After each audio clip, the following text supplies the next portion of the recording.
And that'll be the last act of the game. And hugs all round. What a triumph for Lee Compton-Pony. A great player himself. Number 20, he's got with a 87 test matches. Within a metre. But this might just about trump everything. I can tell you, that man there, what an appropriate image. And the ball goes into touch. So it's happened again. The All Blacks have lost in Wellington. Wellington continues to be the black sheep, the scapegoat, the curse, the broken window, the person under the alleyway under the ladder for New Zealand rugby when it comes to home tests. It seems that the All Blacks really should stop playing there, especially when you consider that the number of yellow seats there were at kickoff. I mean, why isn't Hamilton, Christchurch, Napier, New Plymouth, Invercargill, Greymouth get an All Blacks test when Wellington can't sell out? But yeah, so look, it is what it is. Wellington, so it is another loss. We've got to take that's part of sport and home losses. I know All Blacks fans like myself are, not used to the All Blacks losing, certainly not at home, and certainly, you consider the results in the last 20 years. In the last 5 years, we've lost to Ireland in 2022. We lost to South Africa in 2019, going back to British and Irish Lions, and then if you want to go even further back, England in 2003, Australia in 2000. This is just Sky Stadium. If you want to go even further back to Athletic Park, South Africa in 1998. British and Irish Lions in 1933. Yeah, we seem to, whereas we can't seem to lose at Eden Park, we seem to be able to do that rather easily at Wellington Stadium. But so, is Wellington really the All Blacks' Achilles heel when it comes to home tests, or is it just a coincidence? So if you didn't know, of course, Wellington is the capital of New Zealand. It is not the largest city of New Zealand. That's Auckland. It's not even the second largest city. That's Christchurch. Wellington, of course, located at the tip of the North Island. I'm giving you New Zealand Geography 101. Tip of the North Island. It was rumored legend has it that it was the site of a volcano. It probably was, because Manasons Island was probably the caldera.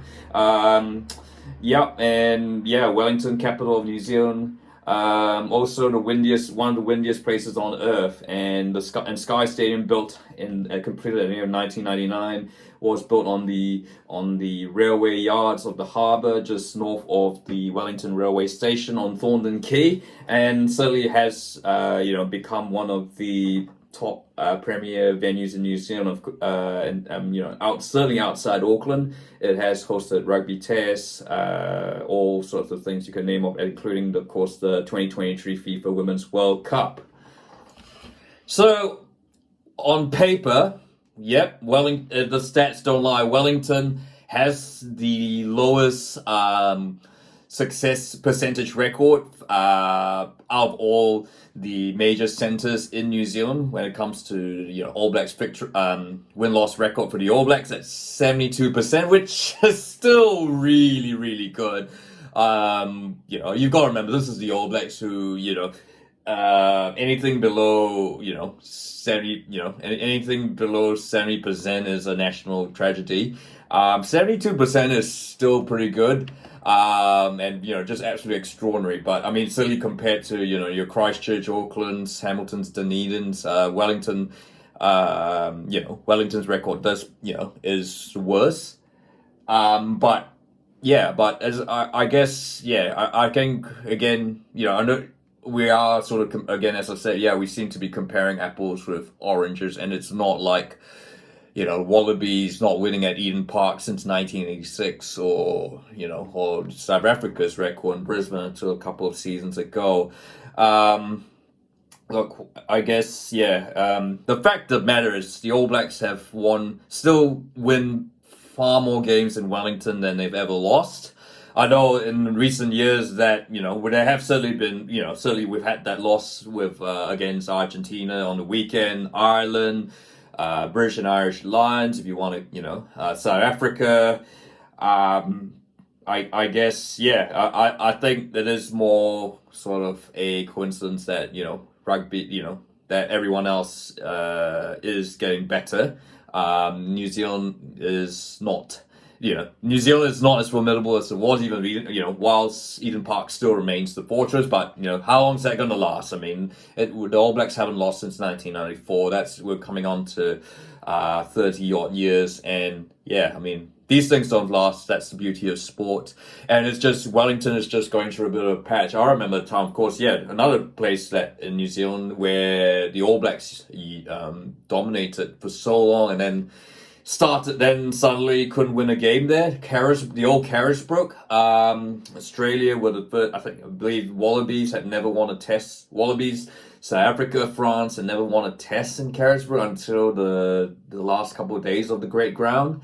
So yeah, it is. Look, there's nothing against Wellington, nothing against Sky Stadium. It's it's just the stats, and naturally people are going to harp on it. Is it cost?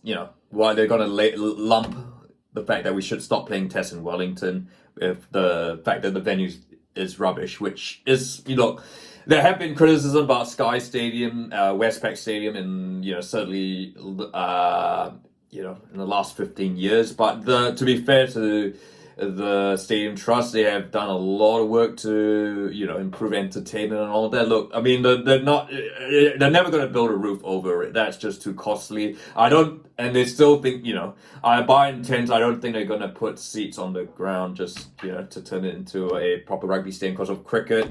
That's just too expensive. The design of it. Look, the fact is, I think the stadium, where it is still, it is still one of the top grounds in New Zealand, and its location is certainly the best out of anyone else. I think only maybe one New Zealand stadium opens in Christchurch. That will be the only other stadium where it's certainly right in the city. But in terms of entertainment, food, etc. Look, I think it is to say that Wellington is the worst ground in New Zealand. It's just that is just Wellington slander in my opinion. So, what are your thoughts? Is the Wellington's curse real, or is it just we are in a blip? And can the All Blacks ever win in Wellington again? Of course, they've got Australia in a couple of weeks' time. Look, I'd like to hear your thoughts. If you like this video, feel free to like and don't forget to subscribe.